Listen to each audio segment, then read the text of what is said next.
నమస్కారం నమస్తే రామగోపాలరావు గారు. అమ్మా.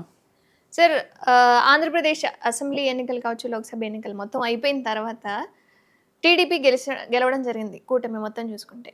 సో, టీడీపీ పార్టీ, వైఎస్ఆర్‌సీపీ నుంచి ఈ 2 చూసుకుంటే వైఎస్ఆర్‌సీపీలో లేడీ ఫైర్ బ్రాండ్ ఎవరు అంటే ఖచ్చితంగా మనకు రోజా గారే గుర్తొస్తారు.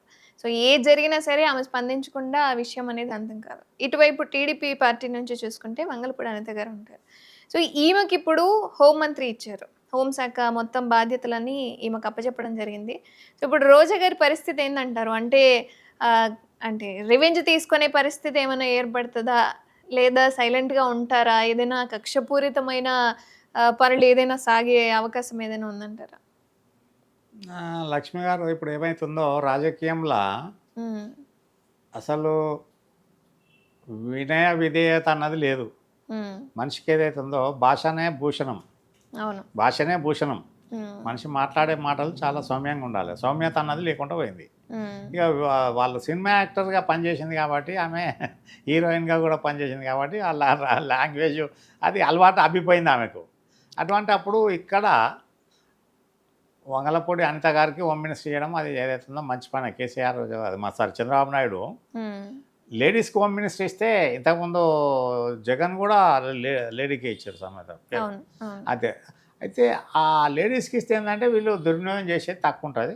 ఏమంటే హ్మ్. సీఎంకి యాక్సెస్ ఉంటుంది కాబట్టి మెయిన్ హోమ్ మినిస్టర్లో కూడా మెయిన్ డిపార్ట్మెంట్స్ ఆయన దగ్గరనే మెయిన్ వింగ్స్ హ్మ్. సీఎం దగ్గరనే పెట్టుకుంటాడు.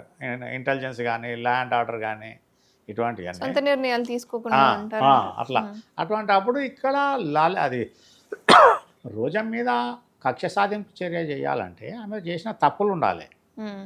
తప్పులుండాలి. కౌంటర్ వేసుకోవచ్చు మాటకు మాటలు. హ్మ్. కౌంటర్ ఎన్నైనా కొట్టుకోవచ్చు. కాకపోతే ఆమె మినిస్టర్‌గా ఉన్నప్పుడు ఏమైనా తప్పులు ఉంటే, తప్పులు దొర్లుంటే, చట్టవిరుద్ధంగా పనులు చేసుంటే, ఆ సాక్ష్యాధారాలు దొరికితే హ్మ్. ఆమె మీద వీళ్ళకు మళ్ళా పోలీసు ఏదైతే ఉందో యాక్షన్ తీసుకునే అవకాశం ఛాన్సెస్ ఉంటాయి. ఛాన్సెస్ ఉంటుంది ఖచ్చితంగా. హ్మ్. చాలామందికి ఇప్పుడు చూడరాదు పాపం మొన్న రేవ్ అవును. పార్టీలో వచ్చి నిన్న బెయిల్ దొరికిపోయి వచ్చాయంటారు. అవును. ఆ! నిన్న బెయిల్ ఇచ్చారు. అంటే నిన్న బెయిల్ షరతులు పెట్టి ఇవ్వడం కండిషనల్ జరిగింది. బెయిల్ ఉంటారు ఎప్పుడే గాని. హ్మ్. అట్లా ఆ రకంగా వీళ్ళకు సాక్ష్యాధారం ఉంటే రోజా గాని, ఎవరైనా గాని హ్మ్. ఖచ్చితంగా వాళ్ళు చట్టాన్ని చట్ట పరిధిలో ఉండాలి. న్యాయస్థానంలో వాళ్ళు మళ్ళా దానికి శిక్ష అనుభవించాలి. హ్మ్. పోరాడాల్సింది. వాళ్ళ మీద వేసిన కేసులకు సాక్ష్యాధారాలు నిరూపించుకోవాలి. అవన్నీ చేసుకోవాలి.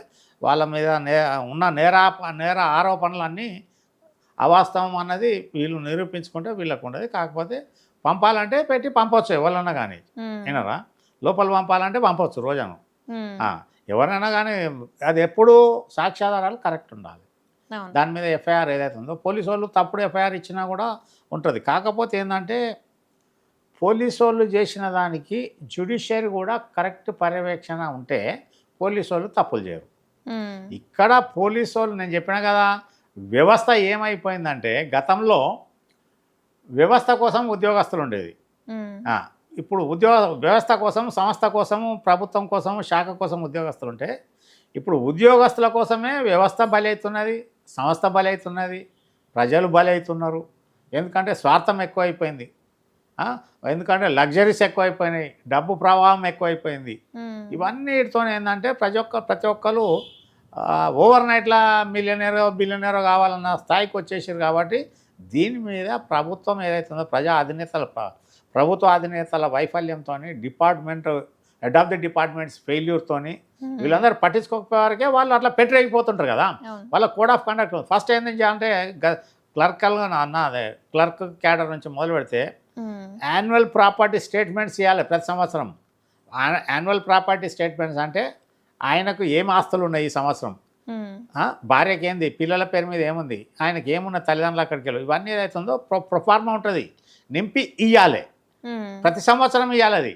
ఓకే. అటువంటి దాని మీద ఇక్కడ యాన్యువల్ ప్రాపర్టీ స్టేట్మెంట్ లేదు, దాన్ని చూసినోడు లేదు, అడిగినోడు లేడు, ఏం చేసిన వాళ్ళు కోడ్ ఆఫ్ కండక్ట్ రూల్స్ కూడా లేవు, ఏది లేదు. ఇష్టానుసారం సిసిఐ రూల్స్ ఉన్నది, code of conduct and service rules అనేది. అవన్నీ ప్రభుత్వం ఎక్కడ పట్టించుకుంటున్నది? బ్రిటిషోడు పెట్టినవి ఏదైతే ఉందో మొన్నటిదాకా డిజిటల్ టెక్నాలజీ రాకముందు మొత్తం పట్టించుకున్నారు. ధన ప్రవాహము తగ్గినప్పుడు 2004 దాకా ఏదైతే ఉందో జీతాలు తక్కువ ఉండే, హ్మ్. వాళ్ళు కూడా కొద్ది పర్యవేక్షణ ఉండే. ఇప్పుడు విపరీతం జనాభా అయిపోయింది. జనాభా 3 రెట్లు 3 ఫోల్డ్ అయిపోయింది కదా. ఉమ్, 40 కోట్లు ఉన్న జనాభా 140 కోట్లకు వచ్చిందంటే భారతదేశంలో అది దాని ప్రకారం మ్యాన్ పవర్ కూడా పెరగాలి. అది పెంచుతలేరు ఇక్కడ.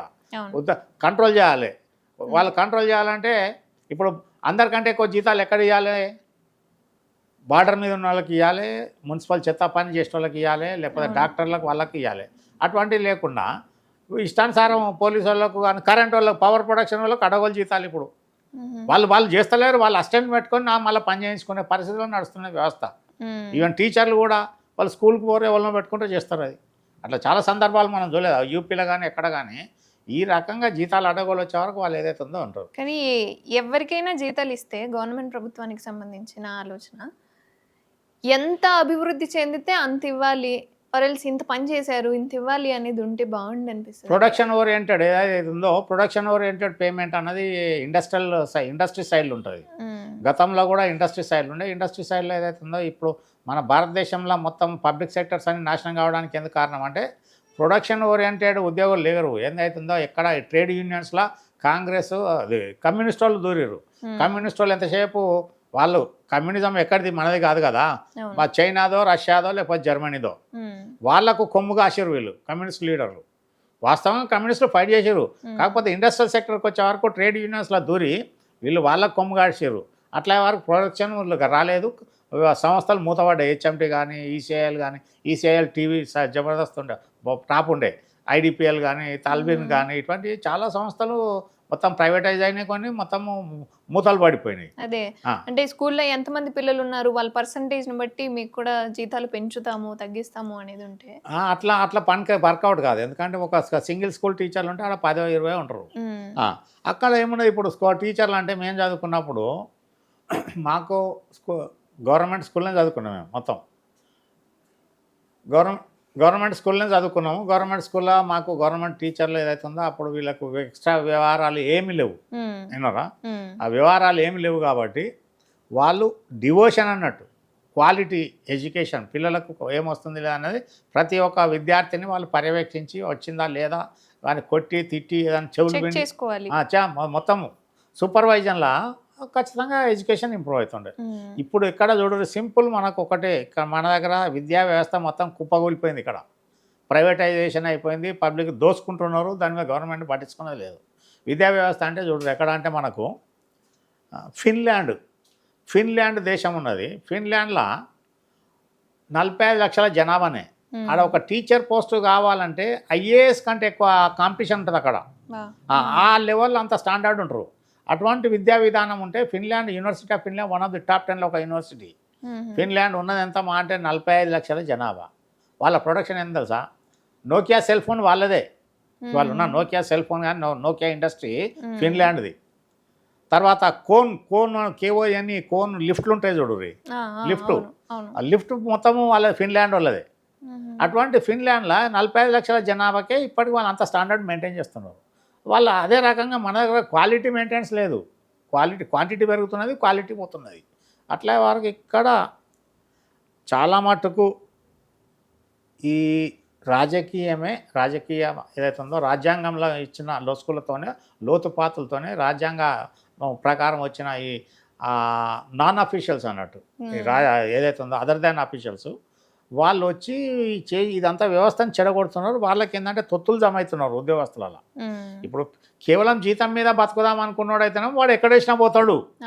నాకు జీతంతో పాటు గీతం కావాలనుకున్నాడు ఏంటంటే ప్రైమ్ లొకేషన్ ఏదైతే ఉందో కీ పోస్టులు ఫోకల్ పాయింట్లు చూసేసి నేను ఇక్కడనే ఉండాలంటారు.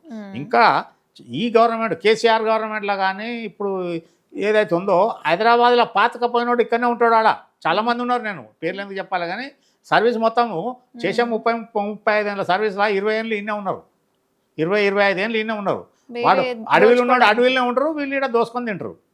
అటువంటి అప్పుడు ఇక్కడ సిస్టమ్ ఏంటంటే ట్రాన్స్ఫర్ సిస్టమ్ 3 ఏళ్ళ కంటే ఒక ప్లేస్లో ఎక్కువ చేయొద్దు. మరి ఎందుకని అది దాన్ని అమలు చేయరు కదా. ఎందుకంటే వాడు ఎవడెవడు ఉంటాడు, రాజకీయ నాయకుడు మంత్రిని పట్టుకుంటాడు, ఎమ్మెల్యేని పట్టుకుంటారు, ఏదో పట్టుకుంటారు, వాళ్ళని పోయి పైరవ్ చేసుకుంటారు, అక్కడనే ఉంటాడు. కనీసం లోకల్లో కూడా లోకల్లో ట్రాన్స్ఫర్ అంటే చేస్తారు. వాళ్ళ సిటీ సరౌండింగ్ మన గానుగెద్దు కదా, గాను చుట్టూ తిరిగినట్టు వాళ్ళు ఇన్నే తిరుగుతారు. హైదరాబాద్ చుట్టుపక్కలనే, చార్మినార్ చుట్టుపక్కలనే ఇట్లనే తిరుగుతూ ఉంటారు. అందుకోసం ఇక్కడ పరిపాలన దక్షత ఎప్పుడైతే లోపిస్తుందో ప్రజలు ఇబ్బంది పడతారు. మొత్తం ప- ఈ మిగతా ఉద్యోగస్తులు కూడా ఇబ్బంది పడతారు. ఏదైతే ఉందో ఒక పర్టికులర్ సెక్టర్ ఒక 10% 20% సిటీ సరౌండింగ్లో వీళ్ళు చేయంగా మిగతాలో కూడా అవకాశం రాదు. ప్రభుత్వం ఏం చేయాలి, ఒక దగ్గర 3 ఏళ్ళు పనిచేస్తే ఆ జిల్లాలని మళ్ళీ ఉండనియొద్దు. 33 జిల్లాలు ఎక్కడన్నా పోయిరా అని ఏమున్నది, పోయిరా వాళ్ళు తిరిగిరా. జిల్లాకు ఒక విన్నారా, అదే జిల్లాకు ఒక సంవత్సరం పోయినా కానీ 30 ఏళ్ళు లోపల మొత్తం అయిపోతుంది గెస్టెడ్ ఆఫీసర్స్ది. అవును. అదే అదే ఐఏఎస్ వాళ్ళని ఏం చేస్తారు, రూరల్ పోస్టింగ్ ఇస్తారు కదా. ఆ రకంగా ఇక్కడ state government administration chief secretary కానీ, హెడ్ ఆఫ్ ది డిపార్ట్మెంట్స్ కానీ, డిపార్ట్మెంటల్ ప్రిన్సిపల్ సెక్రటరీలు కానీ వీళ్ళు సమర్థవంతంగా పనిచేస్తే పరిపాలన పట్టాల మీద పరిగెత్తుంది. కాకపోతే వాళ్ళకు వీళ్ళే బ్రేకులు కదా. ఇప్పుడు చీఫ్ సెక్రటరీ స్థాయి ఏమైపోయింది, ఒకప్పుడు ఆయన డెసిషన్ తీసుకునేది ఉంటుండే. అదేం లేదు, ఇప్పుడు సీఎం అనుకున్న వాళ్ళని పెట్టుకుంటారు. డీజీపీ కానీ, చీఫ్ సెక్రటరీ కానీ, హెడ్ ఆఫ్ ది డిపార్ట్మెంట్ ఎవరైనా కానీ వాళ్ళు అనుకున్న వాళ్ళు, అనుకూలం ఉన్న వాళ్ళని పెట్టుకుంటారు, నడిపిస్తుంది. ఇలా కూడా అయింది కదా బీఆర్ఎస్ పార్టీకి సంబంధించి ఎన్నికల్లో ఐఏఎస్ ఆఫీసర్స్ని షిఫ్ట్ చేయడము, ఐపీఎస్ ఆఫీసర్స్ని అనుకూలంగా ఉన్న వాళ్ళని అవన్నీ ఏం లేదు, ఇక్కడ ఉండదు. ఎలక్షన్ కమిషన్ కంట్రోల్ ఉంటుంది. ఎలక్షన్ టైంలో మోడల్ కోడ్ వచ్చిన తర్వాత సీఎంది వీళ్ళది ఎవరిది ఉండదు, అన్ని మొత్తం వాళ్ళ డైరెక్ట్ వాళ్ళ కంట్రోల్లో ఉంటారు. అది మోడల్ కోడ్ ముందే మోడల్ కోడ్ ముందు ఏది చేసినా ఏమున్నా వాళ్ళు ఏం చేస్తారు, వాళ్ళు చెప్పినంత మాత్రం ఏముంటుంది. ఇప్పుడు మల్లారెడ్డి మీద ఎఫ్ఐఆర్ ఇష్యూ చేయమంటే అది ఒకటి చేయగలుగుతారు, లోపల అంటే చేయగలుగుతారు. ఇప్పుడు రేవంత్ రెడ్డిని అరెస్ట్ చేయగలిగారు, తీర్మానం మళ్ళీ అట్లా ఆ అధికార దుర్వినియోగం అనేది వాళ్ళు చేయగలుగుతారు. కాకపోతే ఏదైతే ఉందో ఇక్కడ పరిపాలన గాడి తప్పితే రాజే దొంగ అయితే రాజ్యం అంతా దొంగల రాజ్యం అవుతుంది. అందుకోసం ఇక్కడ రోజా మీద కక్ష తీసుకోకపోవడం అనేది ఖచ్చితంగా వాళ్ళకు ఉంటుంది కదా. అంతా ఉప్పు తిన్నోళ్ళే ఉంటారు, ఉప్పు కారం తిన్నోళ్ళే ఉంటారు. కాబట్టి ద్వేషంతో అంత మనం సమర్థవంతంగా ఎందుకు సామ్యంగా పోదామన్నది ఇప్పుడు ఆ పరిస్థితి తెలుగు రాష్ట్రాలల్లో ఎక్కడా లేదు. కాకపోతే అది రావాలంటే అటువంటి ప్రజాప్రతినిధి రావాలి. మనకు యోగి అటువంటివాడో, లేకపోతే మన నవీన్ పట్నాయక్, లేకపోతే మనోహర్ పారికర్, లేకపోతే శివరాజ్ సింగ్ కూడా పాపం బాగానే చేసిండు మధ్యప్రదేశ్లో. ఎంతైనా రోజుకో మాట రోజుకో పని చేస్తూ ఉన్నప్పుడు వీళ్ళైనా ఎంతగానో మంచుకుంటారంటారు. అంతే, ఏది ఉన్నా కానీ అంతే. ఎప్పుడే కానీ ఉన్నది పరిపాలన మంత్రులు. నాకు ఇంకొకటి నాకు తెలిసి ఇప్పుడు నేను ఏమన్నా అనుకోను జనం, కానీ 100 కోట్లు 93% 100 కోట్లు 1000 కోట్ల అధిపతులకే ఇలా మంత్రి పదవులు, ఎంపీలు, ఎమ్మెల్యేలు వీళ్ళే ఉన్నారు. వాళ్ళు ఇంకా ధనం దానికి చేస్తారు తప్ప వాళ్ళు ప్రజలకు సేవ ఎందుకు చేస్తారు. ఇప్పుడు పాపం ఇంకా ఎమ్మెల్సీ ఉన్నప్పుడు గ్రాడ్యుయేట్స్ ఎమ్మెల్సీ జీవన్ రెడ్డి, ఆయన ఆస్తి మొత్తం 3 కోట్లే. వాళ్ళ తండ్రి అడ్వకేటు, అప్పటి పెద్ద వ్యవసాయ కుటుంబం ఎదిగిన ఆయన ఎక్సైజ్ మినిస్టర్ చేసిండు, R&B మినిస్టర్ చేసిండు. ఆయన ఆస్తి మొత్తం అఫిడేవిట్ 3 కోట్లు ఉన్నది. ఆయన మన ఎంపీ కంటే చేసి ఓడిపోయాడు కదా. ఆయనకు మంత్రి పదవి ఇచ్చిరా కాంగ్రెస్లో? ఇయ్యలేదు. అట్లా ఎందుకంటే ఇక అది పరిపాలన ఆ రకంగా పోతున్నది. డబ్బు ఎంత ఉంటే అంత అన్నట్టు. ఇక దాన్ని ఒక తెలంగాణలో ఒక సామెత ఉన్నదిలే, మోటు సామెత, మీకు చెప్తే అర్థం కాదు కానీ అదో రకంగా ఉంటుంది అన్నట్టు. చూసి పీటలు వేస్తారు అన్నట్టు. అయిన వాళ్ళకు కంచాల, కాని వాళ్ళకు ఆకుల పట్టిస్తారు అన్నట్టు వాళ్ళు. ఆ రకంగా ఈ పరిపాలన ఏదైతే ఉందో, ఇంకా ఇప్పుడు రాబోయే తరం, మీ తరం ఏదైతే ఉందో, ఇప్పుడు కూడా ఈ దేశాన్ని ఎప్పుడు బాగు చేస్తారో ఏందన్నది కూడా ప్రజలకు ఎలాంటి ఆశలు ఆడియాశలు అయిపోతున్నాయి, హోప్స్ లేకుండా పోతున్నది. అందుకోసం రోజా మీద కేసు పెడితే లోపలేసినంత మాత్రం దాని మీద ఆశ్చర్యపడాల్సిందేం లేదు. అనుకుంటే తప్పు చేసి ఉంటే ఆమె డిపార్ట్మెంటల్ పరంగా, ఆమె శాఖ పరంగా ఏమైనా తప్పు ఉంటే ఖచ్చితంగా చర్య తీసుకుంటారు. ఆమె శిక్షకు కోర్టులో కేసును ఎదుర్కోవాల్సిన పరిస్థితి వస్తుంది. ధన్యవాదాలు.